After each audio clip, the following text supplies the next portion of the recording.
So in this video, I'm going to review the Texas Power Paddle and give you my thoughts on it. I happen to own a 2022 Hobie Outback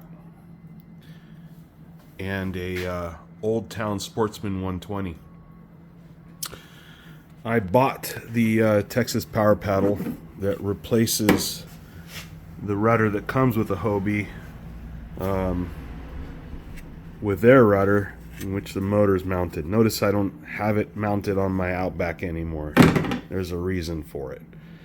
So let me tell you my experience with Texas Power Paddle. I received the unit, I installed it on my Hobie. I want you guys to see something about the Hobie, which I think is a fatal flaw in this if anyone's interested in comparing Hobies and Old Towns. This rudder, if you fish anywhere where there's weeds, I fish where there's eelgrass, has a fatal flaw. See that gap right there? And this incidentally has to do with floating crab, any ropes that might be in the water. So I was fishing in an area where there was a lot of pots, and one guy was using ropes that float. It went under my hole, just like this. Boom, and got caught up right here. Hobie, if you're listening, that's a fatal flaw. I mean, I was stuck, and there's no way to clear this at all when you're on the water. If you don't get help, you're screwed. I weigh 270 pounds. If I have to reach all the way to the end of this kayak, this whole part of the boat's in the water, and that nose is clean out. So, for that reason, I cannot recommend the Texas Power Paddle. Because it will get clogged. It will attract weeds. It will get you stuck. Not might, it will. So that was the first problem I had with it. As soon as I got out on the water, it just got jammed up with weeds. And as you can see from my motor, I actually bought the stupid weed guard that they sell. Crap is what it is, okay? So the weeds would get through here and just get so damn tangled. And incidentally, that's why I put it on the Old Town, because the Old Town has a rudder that clears completely out of the water, and I could safely reach over. And I was doing it pretty much every 15 minutes at least, at most, while I was on the water, okay? So this weed guard is worthless. The other thing that's a problem with this motor, and you can't really tell from my light here, but there's, look at this weed guard, shit. You have to move it out of the way just to, I don't even want to go in there.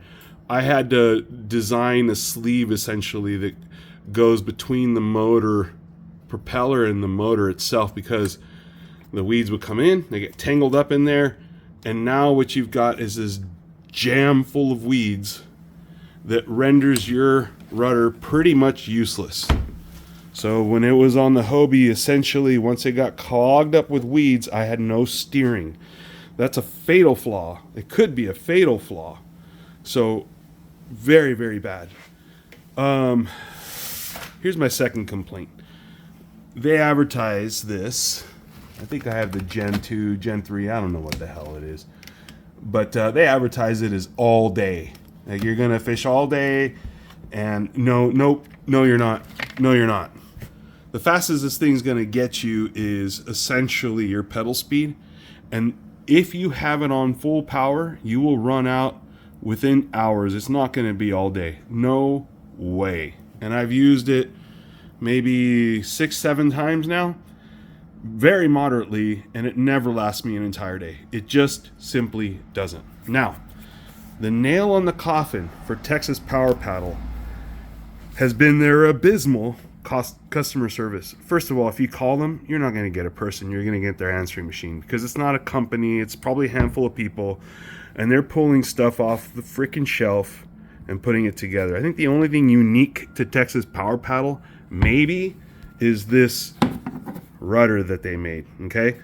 Everything else is off the shelf, and I mean everything, from the freaking box to this motor here. All right, now if you look on eBay, these motors or Amazon, 50, 60 bucks, 100 at the top, at the most, okay?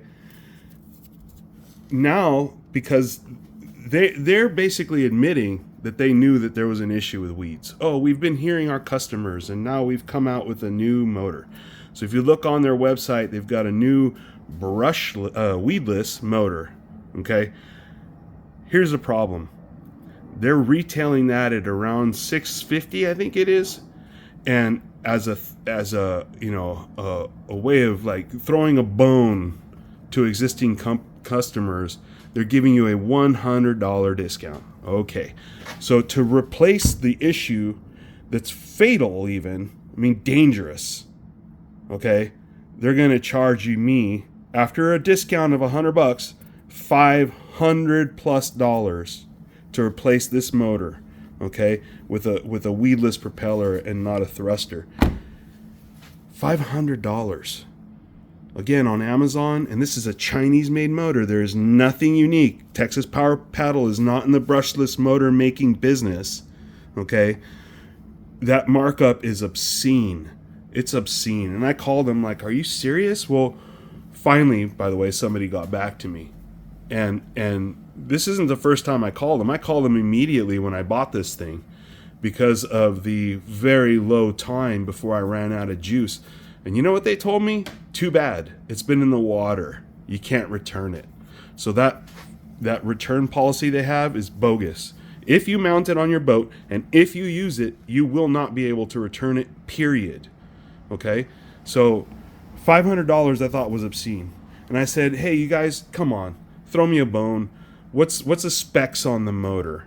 Okay? Can you just tell me what's the voltage? What's the thrust? So I could research it. I'm a pretty handy guy. Most of the motors are basically the brushless motor in an ESC. That's the controller, the little board that comes with it.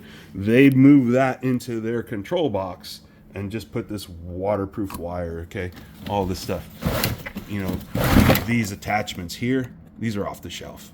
You can get them anywhere, okay? So again, Texas Power Paddle isn't manufacturing anything. They're getting parts off the shelf. And incidentally, you can get pretty much a similar motor setup straight from China for about $150. Keep that in mind.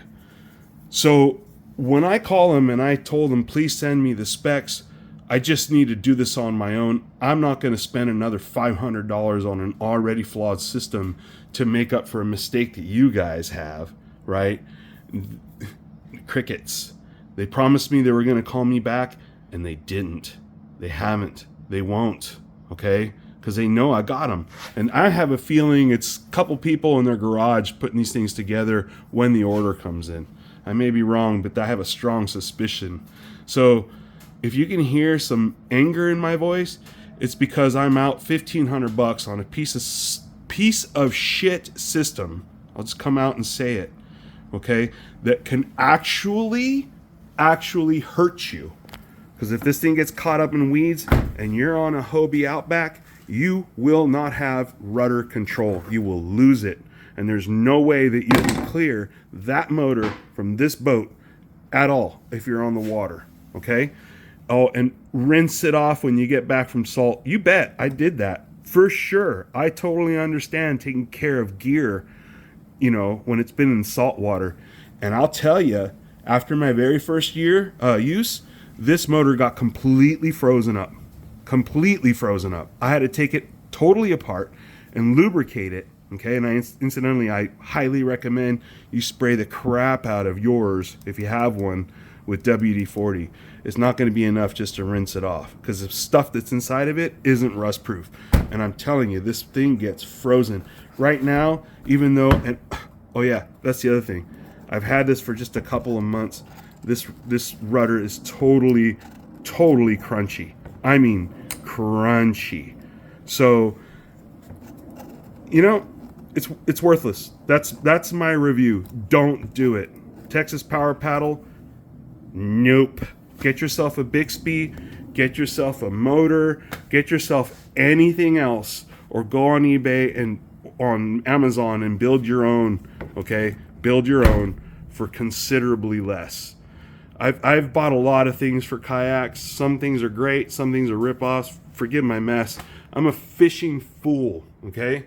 So professional fishing gear does not fail on you like this. It doesn't. It doesn't. So boo Texas Power Paddle, okay? That's my review.